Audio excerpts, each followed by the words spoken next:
Confident ഗ്രൂപ്പിന്റെ ബാംഗ്ലൂരിലെ corporate office, അതിന്റെ 3-ാമത്തെ നില, അവിടെയുള്ളൊരു റൂമിൽ വളരെ കോൺഫിഡൻഷ്യൽ ആയിട്ടുള്ള ചില ഡാറ്റാസ് കഴിഞ്ഞ ദിവസം ഇൻകം ടാക്സ് ഉദ്യോഗസ്ഥർ സീസ് ചെയ്തിട്ടുണ്ടായി.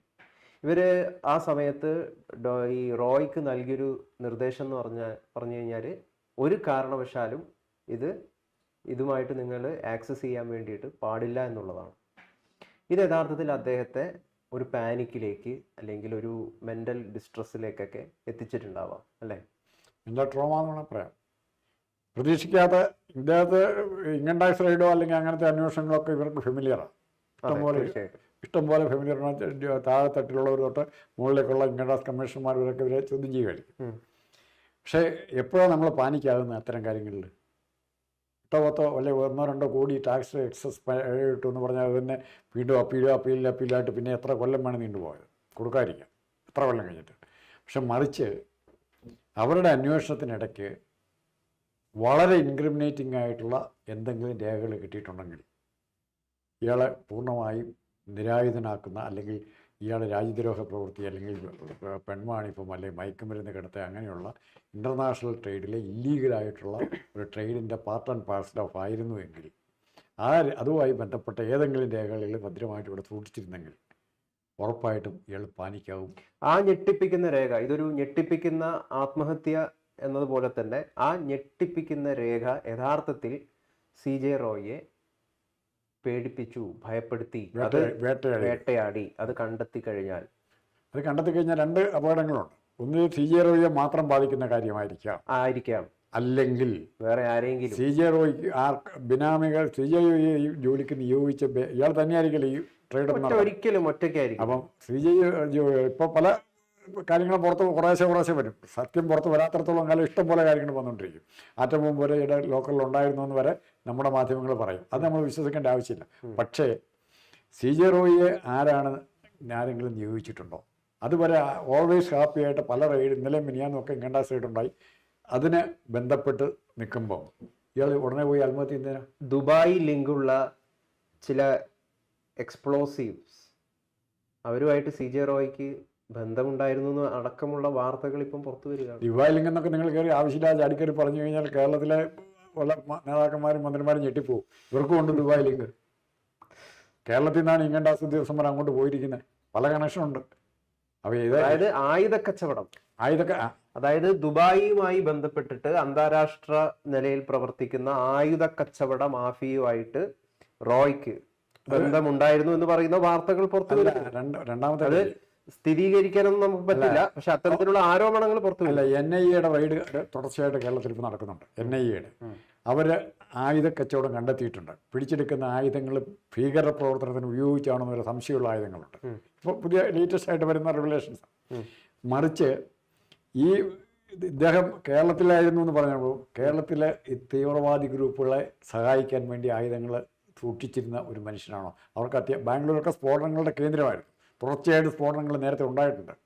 കോയമ്പത്തൂരുണ്ടായിട്ടുണ്ട്, കേരളത്തിലുണ്ടായിട്ടുണ്ട്. ഈ സ്ഫോടനങ്ങളൊക്കെ ഉണ്ടാകുന്നതും അതിനുള്ള ആയുധങ്ങൾ പ്രൊവൈഡ് ചെയ്യുക, അല്ലെങ്കിൽ കളക്ട് ചെയ്ത് സൂക്ഷിക്കുക എന്നുള്ള ജോലി ഇദ്ദേഹം സാമ്പത്തിക ലാഭത്തിന് വേണ്ടി ചെയ്തിരുന്നു എന്നുള്ള പ്രശ്നമുണ്ട്. ദുബായിലുള്ളവർക്ക് വേണ്ടിയോ UAE വേണ്ടിയോ കേരളത്തിലുള്ളവർക്ക് വേണ്ടിയോ ചെയ്തിട്ടുണ്ടോ? മദനിക്കും എവിടെ ബന്ധമുണ്ടായിരുന്നു? ഏറ്റവും വലിയ തീവ്രവാദ ഗ്രൂപ്പിൻ്റെ ആളായിരുന്നു. SDP-ക്കാർക്ക് അവിടെ ബന്ധമുണ്ടായിരുന്നു. അപ്പോൾ ആ ബന്ധങ്ങൾ ഉപയോഗിക്കുന്നുണ്ടോ? അതുകൊണ്ട് ഇയാൾ ആയുധം സൂക്ഷിച്ചിരുന്നു. ഇയാളുടെ റൂമുകളിൽ സ്ട്രോങ് റൂമുകളിൽ ആയുധം ഉണ്ടായിരുന്നു. അത് കണ്ടെത്തി കഴിഞ്ഞാൽ ഇയാൾ മാത്രമല്ല മറ്റ് മാന്യന്മാർ പലരും പ്രതികളാകും എന്നുള്ള പേടി കൊണ്ട് 2 തരത്തിലുണ്ടാകാം. ഇയാൾ സ്വയം ജീവനൊടുക്കിയതാകാം, അല്ലെങ്കിൽ ഇയാളെ ഓരോ മൊഴിയും ഇയാൾ വാതുറക്കുന്നതിനെ ഭയപ്പെട്ട വേറെ ദൈവങ്ങളുണ്ടാകാം. അന്തസ്സ് അമിതമായ അപകടമാണോ? ഉറപ്പായിട്ടും. അതിനാണ് നമ്മൾ വേറൊരു പേര് പറയും, ദുരഭിമാനം. പട്ടിണി കിടന്ന് ചാകാൻ തുടങ്ങുക, അയലോക്കംകാരൻ്റെ വീട്ടിൽ നിന്ന് 10 രൂപ ചോദിക്കാനുള്ള ദുരഭിമാനം വരും. അതുണ്ടാകരുത്. അന്തസ്സ്. അപ്പോൾ അന്തസ്സെന്ന് പറയുന്നത് മാന്യമായി കീപ്പ് ചെയ്യാൻ പറ്റുന്ന നോക്കുക. അതിനപ്പുറത്തേക്ക് സ്വന്തം ശരീരത്തെ, ജീവിതത്തെയോ റിസ്ക് ചെയ്തുള്ള അന്തസ്സ് തന്നെ അപകടം തന്നെയാണ്. ബാംഗ്ലൂർ പോലീസ് ഇപ്പോൾ അന്വേഷണം ഏറ്റെടുത്തിരിക്കുകയാണ്. അതായത് എന്തുകൊണ്ട് ഇദ്ദേഹം ആത്മഹത്യ ചെയ്തു എന്നത് അറിയാനായിട്ട്. മൊബൈൽ ഫോൺ കസ്റ്റഡിയിലാണ്. ഇതൊക്കെ നിർണായകമായിട്ട് പല സൂചനകളും അവർക്ക് തെളിവുകളും നൽകും. ആരെയാണ് ഇദ്ദേഹം ഈ സംഭവം കൃത്യം നടക്കുന്നതിന് മുമ്പ് ലാസ്റ്റ് മിനിറ്റിൽ ആരുമായിട്ട് കോൺവെർസേഷൻ നടത്തി, ഈ കാര്യം ആരെങ്കിലും അറിയിച്ചോ? അതിലറിയേണ്ടത് ഏറ്റവും SOS കോൾ വല്ല പോയിട്ടുണ്ടെന്ന് അറിയട്ടെ, എന്നെ രക്ഷിക്കണം എന്ന് പറഞ്ഞാൽ ആരെങ്കിലും വിളിച്ചിട്ടുണ്ടെന്ന് അറിയാമെന്നുള്ള അത്യാവശ്യ കാര്യമാണ്. അതെ, വാട്സാപ്പ് മെസ്സേജസ്, അതുപോലെ മറ്റ് ഡാറ്റാസ്, ഈ ഫോൺ ഒരു നിർണായകമായിട്ടുള്ള ഒരു സംഗതിയായിട്ട് മാറാൻ സാധ്യതയുണ്ട്. ഒരു പക്ഷേ ഇദ്ദേഹം ആരുടെയെങ്കിലും നിർദ്ദേശപ്രകാരമാണ്. നമ്മൾ നേരത്തെ അത് പറഞ്ഞതാണ്, അതൊരിക്കലും നമുക്ക് തള്ളിക്കളയാൻ പറ്റുന്ന ഒരു സംഗതിയല്ല. അതായത് ഒരാളെ രക്ഷിക്കാൻ, ദൈവതുല്യനായിട്ടുള്ള ഒരാളെ രക്ഷിക്കാൻ. അപ്പൊ ഈ ദൈവതുല്യം തന്നെയാണ് ഇദ്ദേഹത്തെ വകവരുത്തിയതെന്ന് പറഞ്ഞാൽ ഇപ്പൊ ഇങ്ങനെ നിപ്പിൽ ആവിയായി പോയെന്ന് പറഞ്ഞാലും, ബോംബ് വീണ് മരിച്ചെന്ന് പറഞ്ഞാലും, വിമാനാപകടത്തിൽ മരിച്ചു എന്ന് പറഞ്ഞാലും, കപ്പലാപകടത്തിൽ മരിച്ചു എന്ന് പറഞ്ഞാൽ ഇത് പറഞ്ഞുകൊണ്ടിരിക്കാൻ മാത്രമേ നമുക്ക് സാധിക്കുള്ളൂ. കാരണം സത്യം എന്ന് പറയുന്നത് പോലീസ് പുറത്തേക്ക് വിട്ടിട്ടില്ല. തീർച്ചയായിട്ടും. അപ്പോൾ അങ്ങനെ സത്യം മൂടി വയ്ക്കുന്നിടത്താണ് സംശയങ്ങൾ ഉണ്ടാകുന്നത്. നോക്കൂ സാറേ, ഈ ശബരിമല കൊള്ളയുടെ വിഷയം ഞാനിത് നേരത്തെ പറഞ്ഞ കാര്യമാണ്. ഈ തൊണ്ടി മോഡലൊന്നും ഒരു കാലത്തും ഇതൊന്നും കണ്ടെടുക്കാൻ വേണ്ടി പോകുന്നില്ല. അവിടെ കോൺഫിഡൻസ് ഗ്രൂപ്പിലുണ്ടായിരുന്നു. അല്ല, ഈ തൊണ്ടി മുതൽ ഇപ്പോഴും ആളുകൾ അന്വേഷിച്ചുകൊണ്ടിരിക്കുക. എവിടെ? ബാംഗ്ലൂർ ഉണ്ടായിരുന്നു, കണക്ഷൻ ഉണ്ടായിരുന്നു. എല്ലാവരുടെയും കേന്ദ്രം ബാംഗ്ലൂരാണ്. സ്വപ്ന സുരേഷിന്റെ കേന്ദ്രം പോറ്റിയുടെ കേന്ദ്രം ബാംഗ്ലൂർ. ഈ ഓഫീസ് ബാംഗ്ലൂരിലാണ്, എക്സാലോജിക്കിന്റെ ഓഫീസും ബാംഗ്ലൂരാണ്. ഈ സ്വർണ്ണക്കള്ള പിണറായി വിജയന്റെ മകളുടെ ഓഫീസ് എക്സാലോജിക്കിന്റെ ഓഫീസും ബാംഗ്ലൂരാണ്. അപ്പൊ ഒത്തിരി ഘടകങ്ങൾ അവിടെ ബാംഗ്ലൂർ കോൺസെൻട്രേറ്റ് ചെയ്ത് വരുന്നുണ്ട്. അത് എങ്ങോട്ടാ പോകുന്നത് കണ്ടു. CJ റോയുടെ ബിസിനസ് കൂടുതലും കേന്ദ്രീകരിച്ചിരുന്നത് Kerala, Karnataka and Dubai. Dubai funding source. അത് യൂട്ടിലൈസ് ചെയ്യുന്ന സ്ഥലം, ചാനലൈസ് ചെയ്യുന്ന സ്ഥലം കേരളം, അല്ല ബാംഗ്ലൂർ. എന്തായാലും ഇതിൽ ഒരു കാര്യം വളരെ കൃത്യമായിട്ട് പറയാൻ വേണ്ടിയിട്ട് സാധിക്കും. അദ്ദേഹം ഇത്രയും വലിയ ബുദ്ധിമാനായിട്ടുള്ള ഒരു ബിസിനസ് ടൈക്കൂണ് തന്നെയായിരുന്നു. അത്രയും വലിയ ബുദ്ധിമാനായിട്ടുള്ള ഒരാൾ ഇത്രയും ബുദ്ധിമോശമുള്ള ഒരു കാര്യം ചെയ്യൂ, അത് പറയണം. അതാണ് നമ്മൾ അത്ഭുതപ്പെടുത്തുന്നത്. അങ്ങേരെക്കാൾ ബുദ്ധിമാനായിട്ട് ഒരാൾ അങ്ങേരുടെ കുടുംബത്തിലോ കമ്പനിയിലോ വിദേശത്തോ അല്ലെങ്കിൽ ഫിനാൻസിയേഴ്സിലോ ഉണ്ടെങ്കിൽ നാളെ ഇയാൾക്ക് പൈസ കൊടുക്കാമെന്ന് ഏറ്റിരിക്കുന്ന കമ്മിറ്റി ഇരിക്കുന്ന കോടാനുകോടി രൂപയുടെ സ്വത്ത് വേറൊരാൾക്ക് സ്വന്തമാകുമെങ്കിൽ എന്തായിരിക്കും സ്ഥിതി? കാരണം ഇന്ന് ഒരു മാധ്യമപത്രത്തിലെ വാർത്ത കണ്ടപ്പം ഇദ്ദേഹത്തിൻ്റെ ഭാര്യയുടെ സ്റ്റേറ്റ്മെൻറ്റ് കണ്ടപ്പോൾ അത്രയൊരു ചിന്ത വന്നുപോയി. ഭാര്യ പറയുക, ഞാൻ വളരെ ലളിത ജീവിതക്കാരിയാണ്, ഞാൻ നാട്ടിലേക്ക് അമ്മയുടെ അച്ഛൻ്റെ അടുത്തേക്ക് പോകും. നേരത്തെ 6 മാസം മുമ്പ് നടത്തിയ ഇൻ്റർവ്യൂവിൽ പറയുക, അവരെ വെള്ളപൂശാനുള്ള സ്റ്റേറ്റ്മെൻ്റ് ആയിരുന്നോ? ഞാൻ ഇതൊന്നും ആഗ്രഹിക്കുന്നില്ല, സ്വത്തൊന്നും എനിക്ക് വേണ്ട. ഒത്തിരി കമ്പനിയുടെ സബ്സിഡിയറി കമ്പനികളുടെ ചുമതലക്കാരും കൂടി അവർ പലതിൻ്റെയും.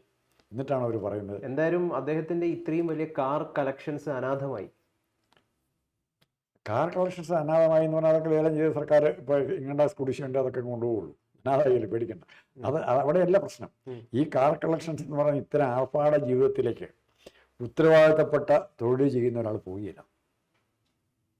ഉത്തരവാദിത്തപ്പെട്ട തൊഴിൽ ഇപ്പോൾ അംബാനി അവിടെ പോയി, ഞാൻ 2 പേരെ പറഞ്ഞുതരാം. അംബാനി ബോംബെയിൽ പണിതിരിക്കുന്ന കെട്ടിടം 2000 സ്ക്വയർ ഫീറ്റ് അല്ല 2000 അടി പൊക്കോ ഒക്കെ ഉള്ള കെട്ടിടം.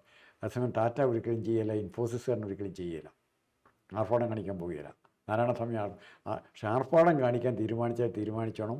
അവൻ അധ്വാനിക്കാത്ത പൈസ അവൻ്റെ കയ്യിലേക്ക് വരുന്നുണ്ട്. ഈ പട്ടി ഷോ കളിക്കുന്ന ആൾക്കാർക്ക് പിന്നിൽ ഒരു വലിയ ഫ്രോഡുണ്ട്.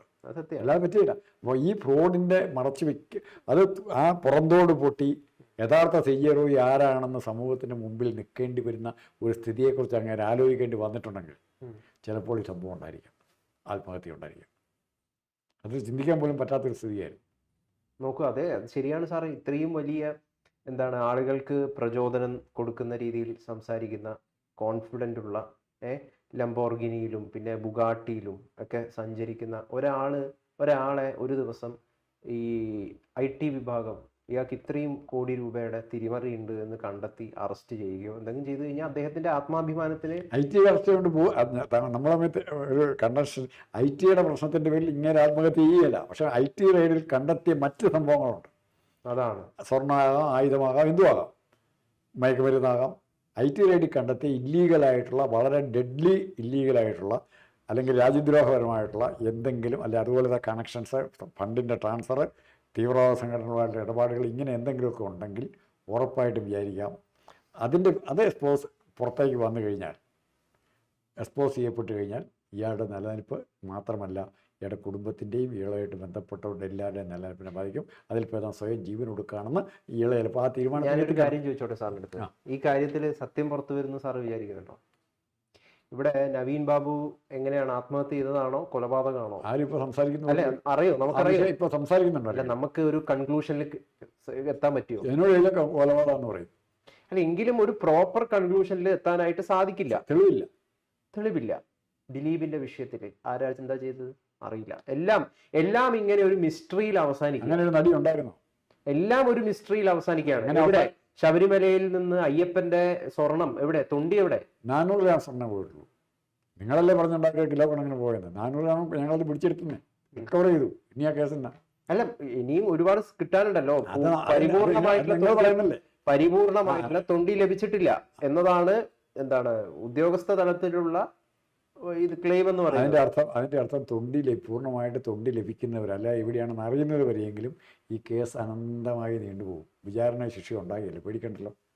ലാവ്ലിൻ കേസിനെ കടത്തി വിട്ടു ചിലപ്പോൾ 40 വർഷം എന്നുള്ളത് 40 പ്രാവശ്യം മാറ്റി വെച്ചതിന് വരെ 400 പ്രാവശ്യം മാറ്റി വയ്ക്കും. അതാണ് ഇത് കേസ്. അത് നമ്മളായിട്ട് ബന്ധപ്പെടുത്തണ്ട. പക്ഷെ ഇവിടെ റോയി എന്ന് പറയുന്ന മനുഷ്യൻ അറിയപ്പെട്ടിരുന്നത് ജെന്റിൽമാൻ, ഒരു നല്ല ദൈവഭയമുള്ള മനുഷ്യനായിട്ട് തന്നെയാണ് അറിയപ്പെട്ടിരുന്നത്. റോയിയുടെ കുടുംബത്തെക്കുറിച്ച് ആർക്കും ചീത്ത അഭിപ്രായമില്ല. ഒരു ബെനിവലൻറ്റ് മുതലാളിയായിരുന്നു. പക്ഷേ മറിച്ച് ഏതെങ്കിലും ട്രാപ്പിൽ പെടുക, പല കാരണങ്ങളാൽ ഇതിൽ ഇടപെടാം. ദുബായിലൊക്കെ ചെന്ന് പല ട്രാപ്പിൽ പലർക്കും പല സംഭവങ്ങളുണ്ടായിട്ടുണ്ട്, നമുക്കറിയാവുന്ന കേസുകളുണ്ട്. അത്തരം ട്രാപ്പുകളിൽപ്പെട്ട് പോയി റോയിക്ക് ചില കാര്യങ്ങൾ, തെറ്റായ കാര്യങ്ങൾ ചെയ്യേണ്ടി വന്നാൽ റോയി ഇതിൻ്റെ ദുബായിൽ നിന്ന് ഇങ്ങോട്ടുള്ള കള്ളപ്പണത്തിൻ്റെയോ സ്വർണത്തിൻ്റെയോ ആയുധക്കടത്തിൻ്റെയോ കാരിയറായിട്ട് മാറിയിട്ടുണ്ടായിരുന്നെങ്കിൽ, കാരണം റോയിയുടെ സ്വർണ്ണക്കള്ളക്കടത്തിൻ്റെ കാരിയർ അപ്പോൾ ഇവിടുന്ന് അങ്ങോട്ട് അത്ര ദുബായ് കോൺസുലേറ്റിൽ നിന്ന് കോൺസുലേറ്റിലെ ഉദ്യോഗസ്ഥന്മാർ അത് ചെയ്യുക. പിന്നെ റോയി ചെയ്താൽ കുഴപ്പമില്ല. ഇയാൾ സ്ലോവാക്ക് ഗവൺമെന്റിന്റെ കോൺസുൽ ജനറൽ ആയിരുന്നു എന്നൂടെ പറയുന്നുണ്ട്. എല്ലാം കൂടെ കൂട്ടി വായിക്കുക. അന്താരാഷ്ട്ര സ്വർണ്ണക്കള്ളക്കടത്ത് മാഫിയ എന്നാണോ പറയുന്നത്? അല്ല, അവിടെ UAE പോയത് ഈജിപ്തുകാരനായിരുന്നു. അവനും UAE കോൺസുൽ ജനറലായിരുന്നു ജോലി. അവൻ്റെ തൊഴിലായിരുന്നു ഡിപ്ലോമാറ്റിക് ബാഗേജ് എന്ന് പറഞ്ഞാൽ അങ്ങോട്ടും ഇങ്ങോട്ടും കിടത്തുക.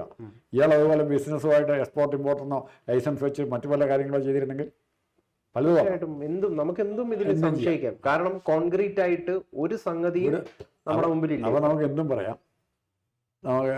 ട്രംപ് പറഞ്ഞിട്ടാണ് ഇയാൾ ചെയ്യുന്നത്, എന്ത് വേണേൽ പറയാം. നാളെ നല്ല എഴുതി പിടിപ്പിക്കാൻ താല്പര്യമുള്ള ഒരു മാധ്യമ പ്രവർത്തനമുണ്ട്. ഇയാൾ ആരെങ്കിലും വിളിച്ച് കൊടുത്തന്നെ അവനെ ഇതിൻ്റെ അത് കൊണ്ടുവരാം.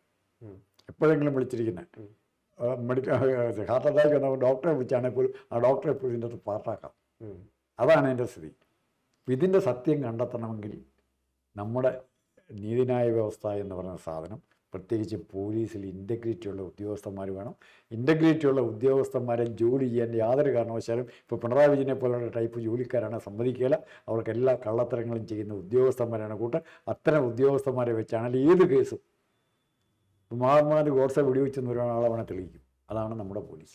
എന്തായാലും ഇതിലൊരു കാര്യത്തിൽ നമുക്കൊരു കൺക്ലൂഷനിൽ വേണമെങ്കിൽ എത്താം. അത് എന്ന് പറയുന്നത് CJ റോയ്ക്ക് ഭയമുണ്ടായിരുന്നു, പേടിയുണ്ടായിരുന്നു. തൻ്റെ അന്തസ്സ് തകർന്നു പോകുമോ, ആത്മാഭിമാനത്തിന് ക്ഷതമേൽക്കുമോ എന്ന് പറയുന്ന, നാട്ടുകാരുടെ മുമ്പിൽ നാണം കെടുമോ എന്ന ഭയം തീർച്ചയായിട്ടും ഉണ്ടായിരുന്നു എന്ന് കരുതാം. അത് ഓരോ രാത്രി ഇപ്പോൾ ഇന്ന് തുടങ്ങിയതായിരിക്കില്ല ഭയം. കണ്ടെത്തോ എന്നുള്ള പേടി ബിൽഡപ്പ് ചെയ്ത് കണ്ടെത്തി കഴിഞ്ഞപ്പോൾ ആ ഷോക്കിൽ പോയി ചെയ്താകാം. അങ്ങനെയാണ് സൈക്കോളജിക്കൽ സ്ട്രെസ് ഉണ്ടാവും, ഭയങ്കരമായിട്ടുണ്ടാവും. സ്ട്രെസ്സിനെ താങ്ങാതെ വന്നു കഴിയുമ്പോൾ ഉറക്കം നഷ്ടപ്പെടും, പല കാര്യങ്ങളും ഉണ്ടാവും. അപ്പം ഇങ്ങനെ വരുമ്പോഴാണ് ഇത് കണ്ടെത്തി എന്നുള്ള സത്യം അറിയുമ്പോൾ ആണ് ആ സെക്കൻഡ് തീർന്നാക്കാവുന്ന വരും. ഒരുപക്ഷെ മറ്റാർക്കോ വേണ്ടി വേറെ ഒരു സെക്കൻഡ് അയാളിലേക്ക് എത്താതിരിക്കാൻ വേണ്ടി, അയാളിലേക്ക് എത്തിക്കഴിഞ്ഞു കഴിഞ്ഞാൽ തന്റെ കുടുംബം പോലും തകർന്നു പോകുമെന്നുള്ള കാരണത്താൽ കുടുംബത്തെ രക്ഷിക്കാനായിട്ട് ഒരുപക്ഷെ സ്വയം ഹത്യ ചെയ്തതും ആവാം. അപ്പോൾ ബാക്കി നമുക്ക് കാത്തിരുന്ന് കാണാം.